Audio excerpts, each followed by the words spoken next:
চোখের পানি ফেলতে হবে, নির্জনে আল্লাহকে ডাকতে হবে, সিজদায় পড়ে কান্না করতে হবে। আল্লাহ, আমি অনেক গুনাহ করেছি, আমি জানি না কতগুলো গুনাহ করেছি, আল্লাহ তুমি আমাকে ক্ষমা করে দাও। এই চারটির মধ্যে সবচেয়ে পাওয়ারফুল আমল হচ্ছে 4 নম্বর ইস্তেগফার করা, আল্লাহর কাছে ক্ষমা চাওয়া, নিজের ভুল ত্রুটির জন্য, জাহান্নামের আগুন থেকে বাঁচার জন্য, খবরের আযাব থেকে মুক্তির জন্য, সার্বিক সুন্দর জীবন যাপন করার জন্য, বিপদমুক্ত লাইফ লিড করার জন্য আল্লাহর কাছে সবসময় ক্ষমা চাইতে হবে। রাসূলুল্লাহ সাল্লাল্লাহু আলাইহি ওয়াসাল্লামের হাদিস, তিনি নিজে ডেইলি 70 বারের উপরে ক্ষমা চাইতেন আল্লাহর কাছে। সুবহানাল্লাহ। একজন মাসুম নবী, যার কোনো গুনাহ নেই, যার সুপারিশ ছাড়া আমি বেহেশতে যেতে পারব না, তিনি আল্লাহর কাছে 70 বারের চেয়ে প্রতিদিন বিচার চান, ক্ষমা চাচ্ছেন।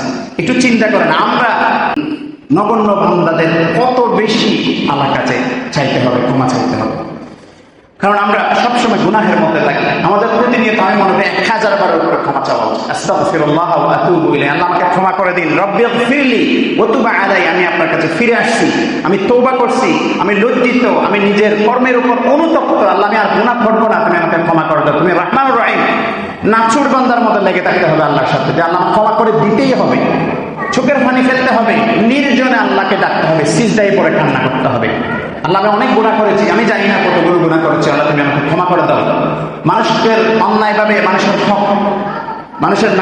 হক নষ্ট করেছি আল্লাহ, গীবত করেছি, হিংসা করেছি, আল্লাহ তুমি আমাকে ক্ষমা করে দাও।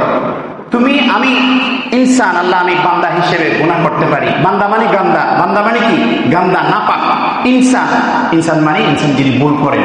আর আল্লাহ কেন? আল্লাহ ক্ষমাশীলের জন্য। আল্লাহ, আমি বান্দা হিসেবে গুনাহ করতে পারি, আর তুমি রহমানুর রহিম হিসেবে, গফফার হিসেবে তুমি আমাকে ক্ষমা করে দাও। ক্ষমা করে দিতেই হবে।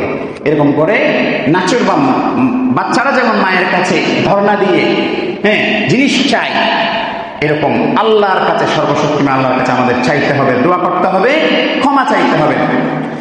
কুরআনের মধ্যে আল্লাহ বলছেন সূরা নূহ আলাইহিস সালামের মারফতে, ফাকুল তুস্তাগফিরু রাব্বাকুম ইন্নাহু কানা গফফারা।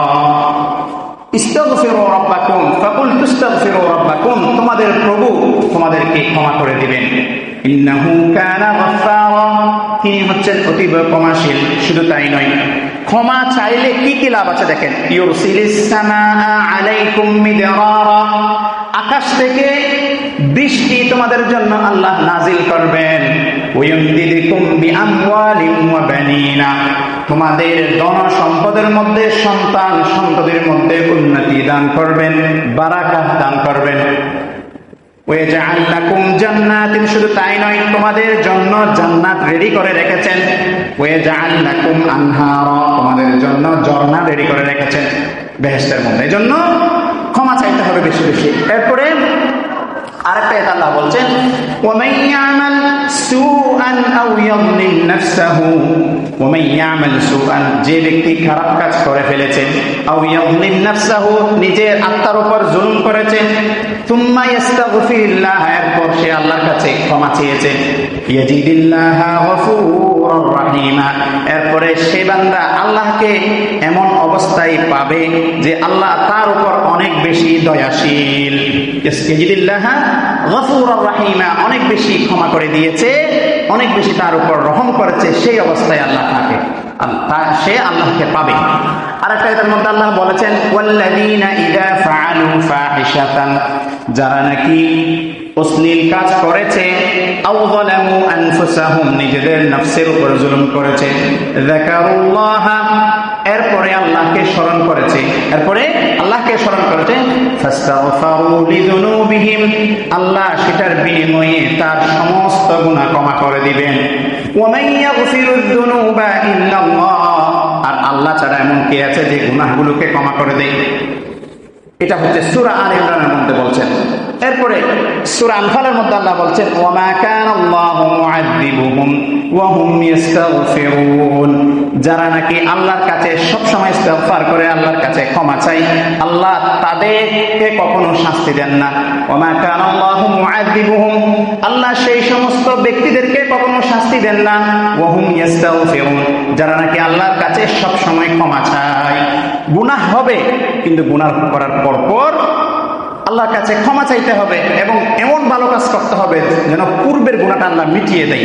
কারণ কোরআনের মধ্যে আল্লাহ বলছেন সূরা হুদের মধ্যে, ইন্নাল হাসানাতি ইউযহিবুনাস সাইয়্যাত, একজন বান্দা যখন খারাপ কাজ করে এরপর যখন সে অনুতপ্ত হয়ে ভালো কাজ করে তখন আগের সেই খারাপ কাজকে মিটিয়ে দেয় পরবর্তী ভালো কাজটা। সুবহানাল্লাহ, আল্লাহ কত দয়ালু। আরেকটা আয়াত আল্লাহ বলছেন সূরা হুদের মধ্যে, ওয়া কওমিস্তাগফিরু রাব্বাকুম, হুদ আলাইহিস সালাম যখন তার কওমদেরকে বললেন ইস্তাগফিরু রাব্বাকুম, তোমরা আল্লাহর কাছে ক্ষমা চাও, সুম্মা তুবু ইলাইহি, এরপরে তোমরা আল্লাহর দিকে ফিরে আসো, অনুতপ্ত হয়ে ফিরে আসো। ইউরসিলিস সামাআ আলাইকুম মিদরারাম ওয়া ইয়াজিদুকুম কুওয়াতান, তোমাদের জন্য আকাশ থেকে আল্লাহ বৃষ্টি বর্ষণ করবেন।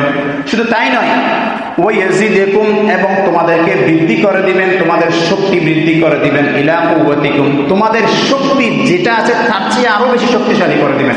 একজন মানুষ অনেক বেশি শক্তিশালী, আল্লাহ বলছেন তুমি ইস্তেগফার করলে এর চেয়ে আরো বেশি শক্তি অর্জন করতে পারবে। রাসূলুল্লাহ সাল্লাল্লাহু আলাইহি ওয়াসাল্লামের হাদিস, মান লাজিমাল ইস্তিগফার, যারা নাকি নিজের জীবনের জন্য ইস্তিগফার করা, আল্লাহর কাছে ক্ষমা চাওয়াটাকে লাজিম করে নেবে, অত্যাবশ্যক করে নেবে, তিনটি ফায়দা। জাআলাল্লাহু লাহু মিন কুল্লি যায়িকিন মাখরাজা ওয়া মিন কুল্লি হাম্মিন ফারাজা। এক নম্বর হচ্ছে কি, আল্লাহ তাআলা তাকে প্রত্যেক কঠিন ও সংকটাপন্ন পরিস্থিতি থেকে মুক্তির ব্যবস্থা করে দিবেন। কঠিন পরিস্থিতি থেকে আল্লাহ তাকে মুক্ত করে দিবেন এবং সংকটাপন্ন পরিস্থিতি থেকে মুক্তির ব্যবস্থা করে দিবেন। দুই নম্বর হচ্ছে যাবতীয় দুশ্চিন্তা উদ্বেগ দূর করে দিবেন, তার লাইফে কোনো দুশ্চিন্তা কাজ করবে না। তিন নম্বর হচ্ছে এমন অকল্পনীয় উৎস থেকে তাকে রিজিক দান করবেন সে কখনো কল্পনাও করতে পারে নাই, লাজেম করে নেবে ইস্তিগফারকে। সময় খুব ঘনিয়ে আসছে, আরেকটা হাদিস বলছি, রাসূলুল্লাহ সাল্লাল্লাহু আলাইহি ওয়াসাল্লামের আরেকটা হাদিস হচ্ছে, তুবা লিমান ওয়াজিদা ফি সাহিফাতিহি ইস্তিগফারান কাসীরান। কিয়ামতের ময়দানের সবচেয়ে সৌভাগ্যবান ব্যক্তি কে হবেন জানেন? যার আমলনামার মধ্যে অনেক বেশি ইস্তিগফার থাকবে। সুবহানাল্লাহ ওয়া বিহামদিহি, যার আমলনামায় সবচেয়ে বেশি ইস্তিগফার, ক্ষমা চাওয়ার এই বিষয়টা থাকবে, কিয়ামতের ময়দানে সেই সবচেয়ে বেশি সৌভাগ্যবান হবে। আল্লাহ যেন আমাদেরকে আমাদের লাইফে এই চারটি আমল যেন আমরা অলওয়েজ করতে পারি, এই চারটি আমল আমরা কখনো ছাড়বো না। আল্লাহ যেন আমাদেরকে সেই তৌফিক দান করেন।